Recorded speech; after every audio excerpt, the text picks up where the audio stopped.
Évangile selon Matthieu, chapitre 13, versets 1 à 9.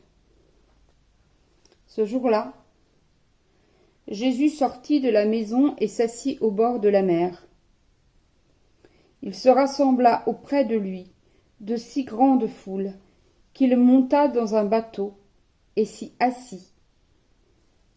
Toute la foule se tenait sur le rivage. Il leur parla longuement en paraboles. Il disait : Le semeur sortit pour semer. Comme il semait, des grains tombèrent le long du chemin. Les oiseaux vinrent et les mangèrent. D'autres tombèrent dans les endroits pierreux, où il n'avait pas beaucoup de terre. Ils levèrent aussitôt, parce que la terre n'était pas profonde. Mais quand le soleil se leva, ils furent brûlés et se desséchèrent, faute de racines. D'autres tombèrent parmi les épines. Les épines montèrent et les étouffèrent. D'autres tombèrent dans la bonne terre.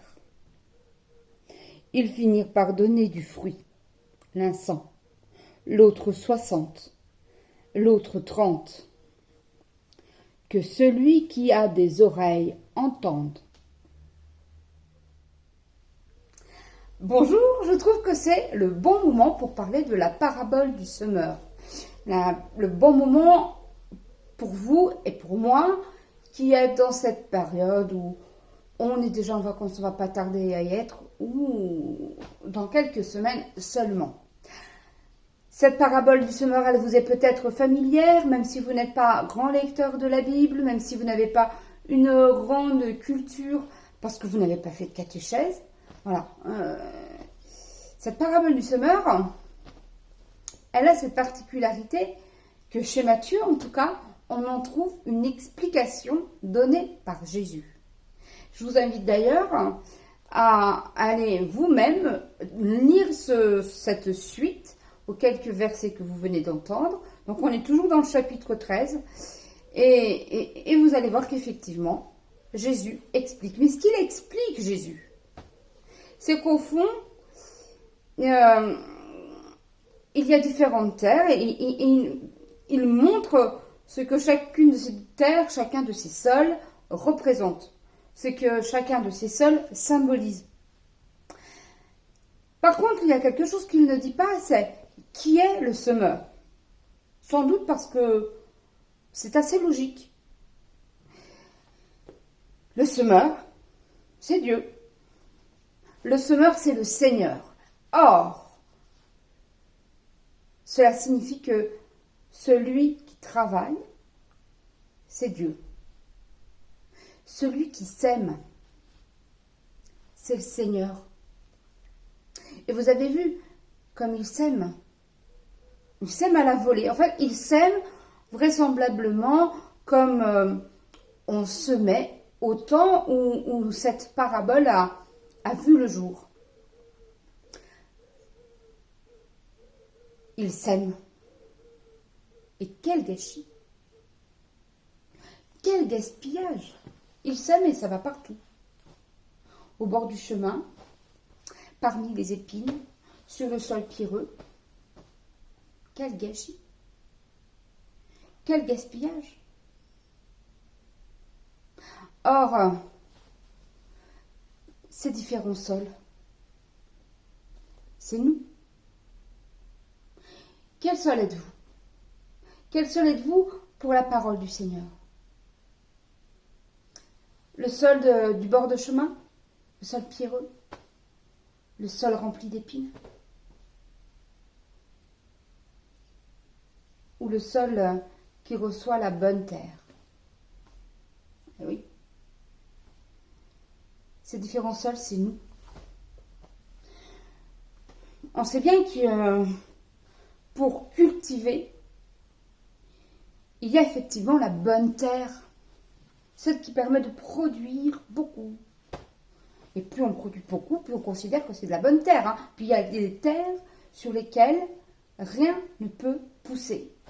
Il n'y a rien à en tirer. Les sols de la parabole, c'est nous. Or moi, quand je pense à ces différentes terres, je pense en particulier aux terres d'un territoire, d'un pays que j'ai un peu fréquenté. Et ces terres étaient difficiles. Il fallait travailler dur. Ces terres se trouvent dans les Cévennes. Et pourtant, les Cévenols ont cultivé ces terres. Quant à nous, est-il possible de dire qu'il y a parmi nous des sols dont il n'y a rien à tirer? Des personnes dont il n'y a rien à tirer de bon? De le dire de manière définitive.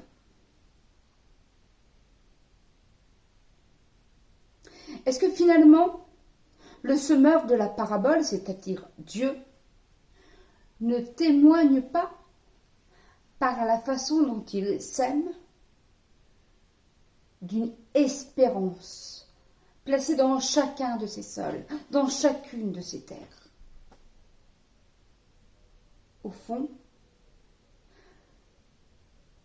le Seigneur de la parabole ne montre-t-il pas que lui,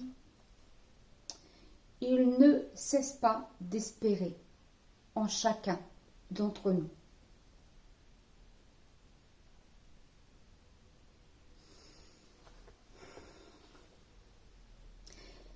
Il sème donc, et comme tous ceux qui cultivent la terre, ils sont obligés, le semeur de la parabole attend et prend patience. Il sème, lui, et c'est tout.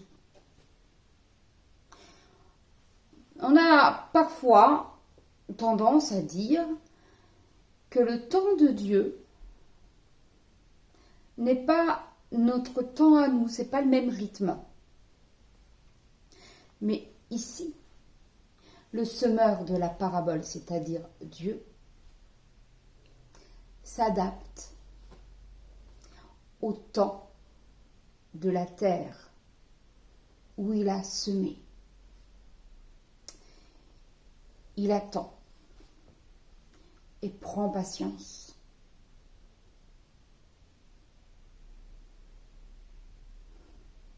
Car en vérité, il sait bien, lui, que chacun de ces sols, chacune de ces terres, travaille d'une certaine manière et en silence. Et qu'il est possible, comme parfois à travers le bitume de nos villes surgit une fleur ou un arbrisseau. Il est possible que de chaque sol pierreux, que de chaque bord de chemin,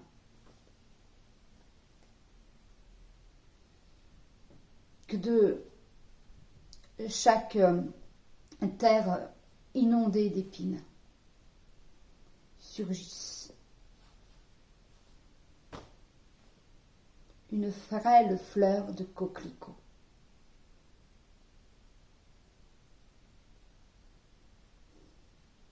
Amen.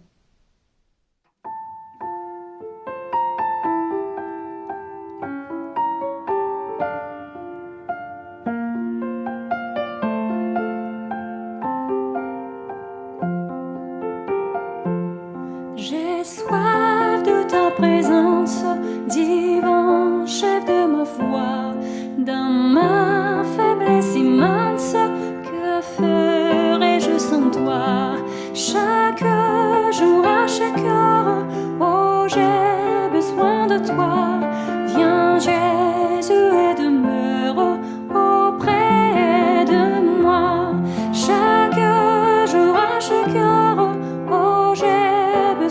de toi.